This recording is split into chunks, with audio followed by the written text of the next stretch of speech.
luar biasa. Allahu Akbar. Yes, yes, yes. Alhamdulillahirrabbilalamin, hari ini kita bisa ketemu lagi ya, meskipun hanya secara virtual.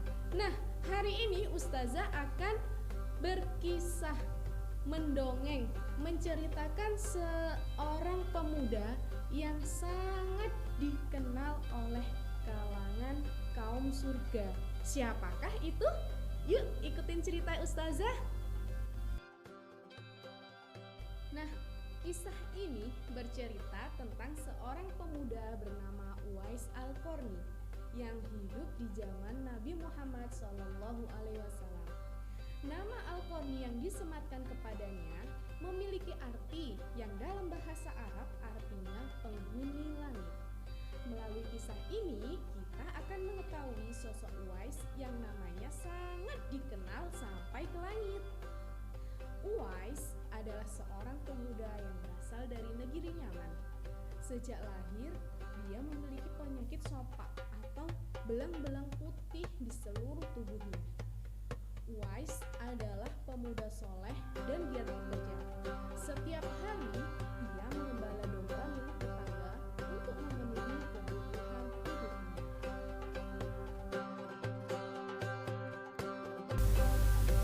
Uwais hanya tinggal berdua dengan ibunya yang lumpuh dan buta.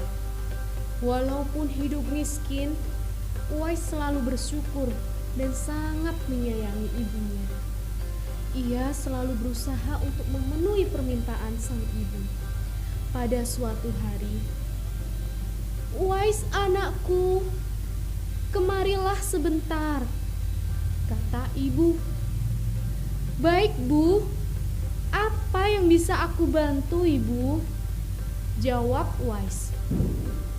"Anakku sayang, mungkin hidup ibu sudah tak lama lagi. Ada satu keinginan ibu yang sangat ingin ibu wujudkan." "Jangan bilang seperti itu Bu, katakanlah padaku, apa keinginan ibu itu?" Sebelum saat itu tiba, ibu ingin melaksanakan haji. Mendengar perkataan ibunya, Uwais hanya termenung dan berpikir, "Aku sangat ingin mewujudkan permintaan ibuku." "Baik Bu," jawab Uwais dengan percaya diri. "Aku akan mencari cara untuk mewujudkan keinginan itu, mengajak ibu pergi haji ke Mekah." "Oh, terima kasih Nak," jawab ibu. Ibu sangat bahagia dan memeluk Uwais sampai menangis. Setelah itu, Uwais kembali termenung. "Ya Allah, bagaimana caranya hamba membawa ibu hamba pergi naik haji ke Mekah? Sedangkan jarak dari Yaman ke kota Mekah sangat jauh. Biasanya orang-orang melaksanakan haji dengan naik unta. Namun, jangankan unta, domba saja aku tak punya." Uwais terus berpikir dan berpikir, sampai akhirnya dia menemukan sebuah cara. Keesokan harinya, dia menemui pemilik domba dan membeli 1 ekor domba untuk ia pelihara. Namun, uangnya hanya cukup untuk membeli 1 ekor domba yang kecil.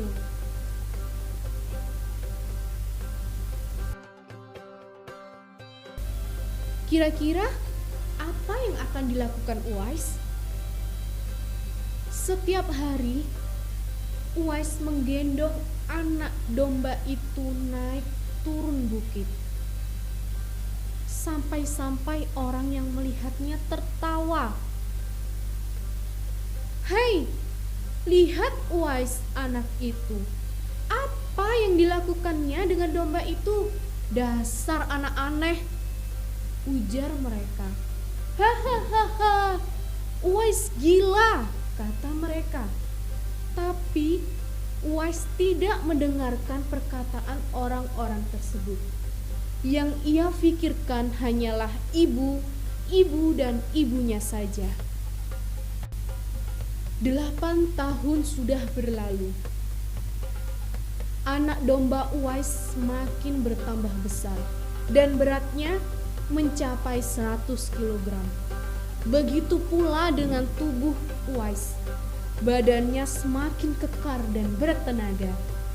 Berkat latihan setiap hari, beban berat yang dipikulnya sudah tidak terasa lagi.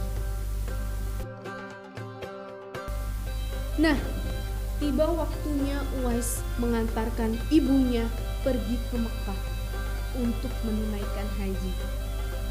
Sekarang semua orang tahu bahwa apa yang dilakukan Uwais adalah salah satu bentuk pengorbanan kepada sang ibu.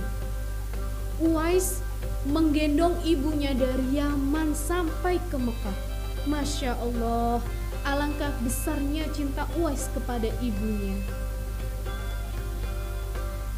Sesampainya di Mekah, Uwais pun tetap menggendong ibunya untuk bertawaf mengelilingi Ka'bah. Di hadapan Ka'bah, mereka berdoa, "Ya Allah, ampunilah dosa ibuku," kata Uwais. "Bagaimana dengan dosamu, anakku?" kata ibu Uwais. Dengan diampuninya dosa ibu, maka ibu akan masuk surga, dan cukuplah ridho ibu yang mengantarkan aku masuk ke surga, jawab Uwais. Allah Subhanahu wa Ta'ala mendengar percakapan mereka. Seketika itu juga penyakit sopak yang diderita oleh Uwais sembuh. Hanya tertinggal 1 bulatan putih di telapak tangannya. "Terima kasih ya Allah," ujar Uwais. Sekembalinya dari Mekah, Uwais meminta izin kepada ibunya untuk pergi ke Madinah menemui Rasulullah Shallallahu Alaihi Wasallam. Ia ingin sekali bertemu dengan Nabi Muhammad Shallallahu Alaihi Wasallam. Dengan berat hati, ibunya mengizinkannya untuk pergi. "Setelah urusanmu selesai, cepatlah pulang ya nak." "Baik bu," jawab Uwais. Setelah sampai di Madinah, Uwais segera mencari rumah Nabi Muhammad Sallallahu Alaihi Wasallam. Setelah menemukannya, ia mengetuk pintu dan mengucapkan salam. "Assalamualaikum warahmatullahi wabarakatuh." "Waalaikumsalam warahmatullahi wabarakatuh," jawab Aisyah radhiyallahu anha, istri Nabi Muhammad sallallahu alaihi wasallam. "Apakah saya bisa bertemu dengan Rasulullah?" tanya Uwais kepada Aisyah. Maaf sekali, Nabi sedang tidak berada di rumah.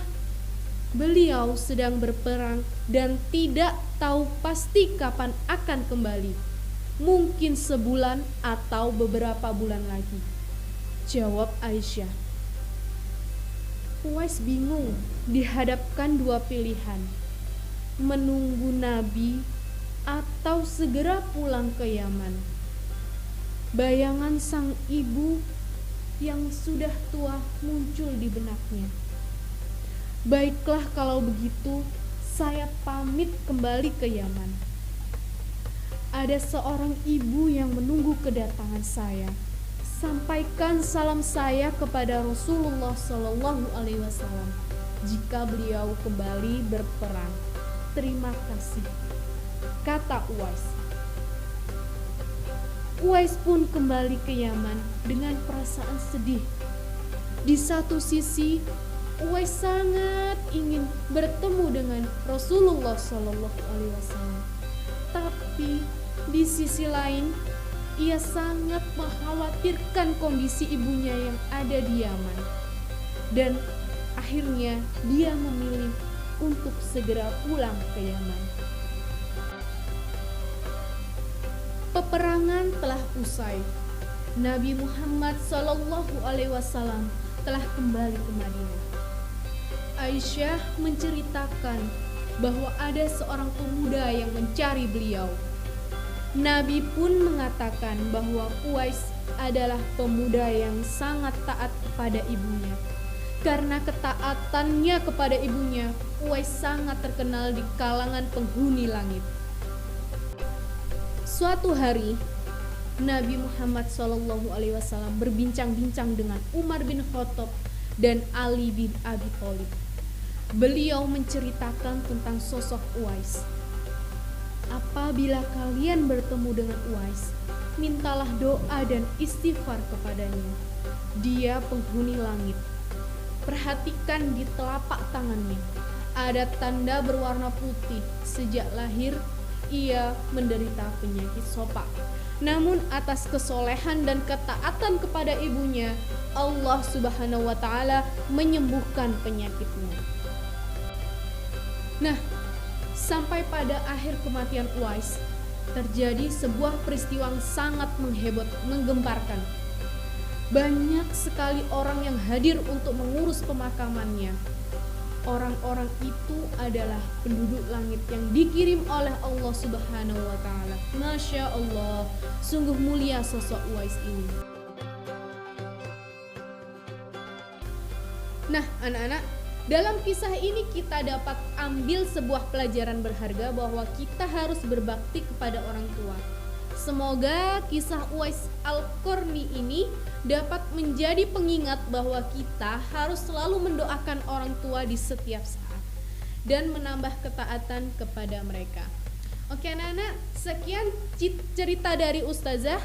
Semoga cerita singkat ini bermanfaat untuk kita semua. Ustazah akhiri. Wassalamualaikum warahmatullahi wabarakatuh. Sampai bertemu lagi. Dah.